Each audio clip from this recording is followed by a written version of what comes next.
आपने editing memory या जिसे फोटोग्राफी की मेमोरी भी कहा जाता है, इसके बारे में कहीं ना कहीं कभी ना कभी तो आपने जरूर सुना होगा। फोटोग्राफी की मेमोरी जिन भी लोगों के पास होती है, उन लोगों के मात्र एक बार पढ़ लेने से पूरी बुक कार्बन कॉपी की तरह उनके ब्रेन में छप जाती है। एक बार किसी चीज को देख लेने से उस चीज का फोटो हमेशा के लिए उनके ब्रेन में सेव हो जाता है, यानी कि अनब्रेकेबल मेमोरी। निकोला टेस्ला की बायोग्राफी पढ़ते समय हमें एडिटिंग मेमोरी के बारे में पता चला। उसके बाद मैंने इंटरनेट पर एंशिएंट युगों से लेकर साइंटिफिक स्टडी तक बहुत सारे आर्टिकल पढ़े, बस ये जानने के लिए कि सच में वो क्या चीज है जो एक इंसान के माइंड को इतना इंटेलिजेंट, ब्रिलियंट और जीनियस बनाती है। खासकर ये वीडियो उन लोगों के लिए है जो अपने सीमेंट को डेली नाली में बहा देते हैं, पढ़ने की उम्र में पोर्न देखते हुए मास्टरबेट करते रहते हैं। इसलिए आज जो मैं आपको बताने जा रहा हूँ उसे सीमेन रिटेंशन कहते हैं। पहले हम समझते हैं कि सीमेन रिटेंशन क्या है, इसके बाद आपको समझ आएगा कि कैसे करना है। क्या आपने ये नोटिस किया है कि पहले हमारे देश में एक प्रथा थी,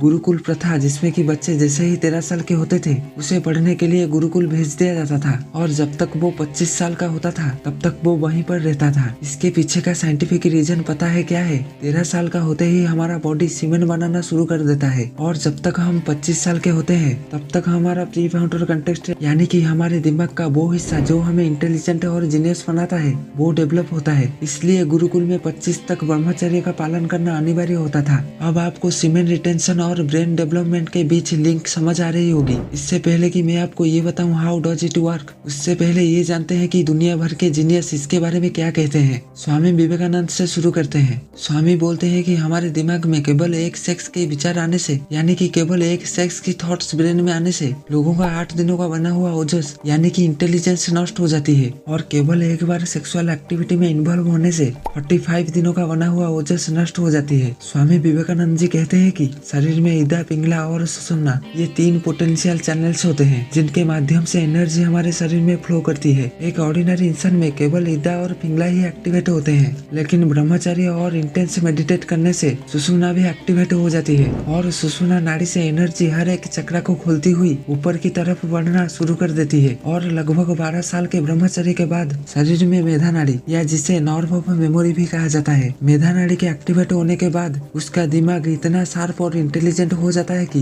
दुनिया में ऐसी कोई भी चीज, ऐसा कोई भी गोल नहीं जिसे वो इंसान हासिल नहीं कर सकता। He remember all, he understand all. और ना केवल Swami Vivekananda ji, Steve Jobs, Nikola Tesla, Muhammad Ali, Napoleon Hill जैसे और भी काफी बड़े बड़े लोग हैं जिन्होंने सीमेंट रिटेंशन की इम्पोर्टेंस को समझते हुए उसे वेस्ट करने की बजाय दुनिया को बदलने में लगाया है। अब मैं आपको इसका साइंटिफिक रीजन बताता हूँ कि how does it work. Food digestion के प्रोसेस में सबसे पहले हमारी बॉडी फ्लड बनाती है, जिससे बनता है ब्लड, ब्लड से बनता है मांस, मांस से बनता है फैट, फैट से आती है हड्डियाँ, और हड्डियों से बनता है बोन मैरो, और फिर जाकर बोन मैरो से बनता है सीमेंट। इस प्रोसेस को पूरा होने में लगभग 64 दिनों का टाइम लगता है, पर 64 दिनों के बाद अगर बॉडी से सीमेंट इजैकुलेट यानी स्टोर रहता है, यानी कि बाहर नहीं निकलता, तब अगले 3 हफ्तों तक सीमेंट अपेंडिक्स में स्टोर रहता है, और लगभग 84 दिनों के बाद बॉडी सीमेंट को ब्लड में ऑब्जर्व करना शुरू कर देता है, जिससे बनता है finest brain and body.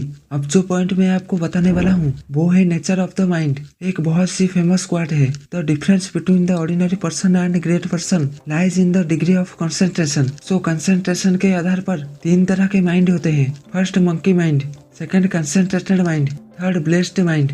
First monkey mind. दुनिया में लगभग 92-95% लोगों का दिमाग इसी कैटेगरी में आता है। मंकी माइंड को आप नाम से ही समझ गए होंगे, जैसे कि एक बंदर कभी शांति से नहीं बैठ सकता, ऐसे ही मंकी माइंड उनके माइंड में एक थॉट के बाद दूसरी थॉट, कभी यहाँ तो कभी आसमान में, कभी ये थॉट तो कभी वो थॉट। अकॉर्डिंग टू स्टडी, एक ऑर्डिनरी इंसान के दिमाग में आने वाली 90% थॉट्स बेकार यानी यूजलेस होती है। अब आप खुद सोचो कि इतनी सारी बेकार थॉट्स के बाद कोई इंसान कैसे इंटेलिजेंट हो सकता है। फिर भी गुड न्यूज ये है कि मंकी माइंड को कंसंट्रेटेड माइंड में बदला जा सकता है। कंसंट्रेटेड माइंड का नेचर ऐसा होता है कि वो फ्लो में वर्क करता है। अगर कंसंट्रेटेड माइंड वाले इंसान का दिमाग किसी चीज में लग जाए तो समझो लग गया, फिर उसके दिमाग में कोई फालतू के विचार नहीं आएंगे। कंसंट्रेटेड माइंड से भी ज्यादा पावरफुल होता है ब्लेस्ड माइंड। इसे भी आप नाम से ही समझ गए होंगे। ऐसा दिमाग दुनिया में बस कुछ ही गिने चुने लोगों के पास ही होती है, और ऐसे लोगों के अपने दिमाग पर पूरा कंट्रोल होता है। ज्यादातर ऐसे दिमाग वाले लोग सोने की स्टेज में रहते हैं, यानी कि थॉटलेस स्टेज में, और जब ऐसे लोग कोई भी वर्क करते हैं तो इनका कंसंट्रेशन इतना इंटेंस होता है कि ये एक बार उस वर्क को करने के बाद फिर दोबारा उन्हें उस काम को करने की जरूरत नहीं पड़ती है।